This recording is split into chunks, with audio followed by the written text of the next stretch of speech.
Okay, so overall take, if you're expecting a good action movie, you're going to be very, very disappointed. The action in this is some of the worst I've seen. If you're expecting, I won't say good, but a competent gangster movie with some good characters and some good tension and interactions between them, you're going to be less disappointed. Okay, so I'm going to talk about the good, the okay, and the terrible. So the good, the casting and the performances, most of the people they cast I thought were quite good and gave good performances. So we have three brothers kind of at the center of the story, and they're very tense and very menacing, so that comes in handy. And they also look like brothers. It's a minor thing, but it really helps you feel that not only are they brothers, but they're brothers you can root for and really care about. And most of the gangsters, again, I thought they're pretty good, they're pretty menacing, except the main villain. I just didn't buy him, I didn't buy the casting, I didn't like his performance, but other than that, the performances were pretty good, and it makes for a tense movie with some tense standoffs. And then Sophia Bush, I know her back from One Tree Hill days.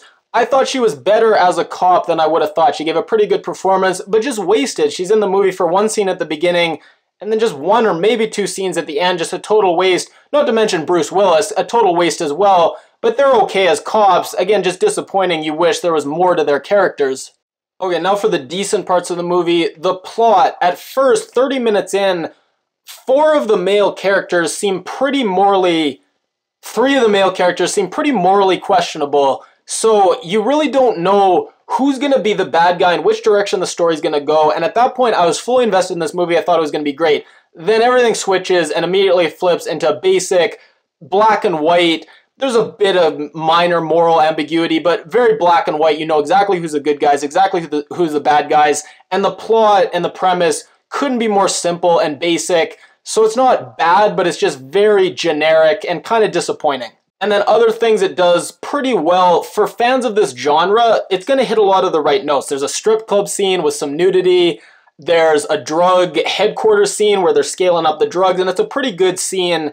There's scenes where they do human trafficking and elements of that, where the girls are in boxes and there's the trackers. You could say it's kind of exploiting this issue and not really taking it seriously, and they're just using it to kind of ramp up the tension. But nonetheless, it is effective how they do it. And on that note, it hits on some of these interesting issues. So someone goes to war and then they come back, and the veterans' affairs don't really take their concerns seriously, or they just give them medication that doesn't really work. They don't really treat their PTSD effectively. That's covered. The idea of people who are these criminal scumbags, but they inform and they rat on other people who are scumbags. So the police who've been following these guys for a long time, they're so mad and frustrated because these guys get off scot-free, even though technically more people get arrested in total. So it's that kind of moral ambiguity I'm talking about. You could say it covers these things in a superficial way, but nonetheless, there are some issues that it tries to explore. And then visually, they just chose a good setting to shoot. So it's Cleveland, Ohio, so it's kind of a gritty, tense movie, and the setting and the shots of the landscape really do add to this vibe. So that was just another minor thing the movie did well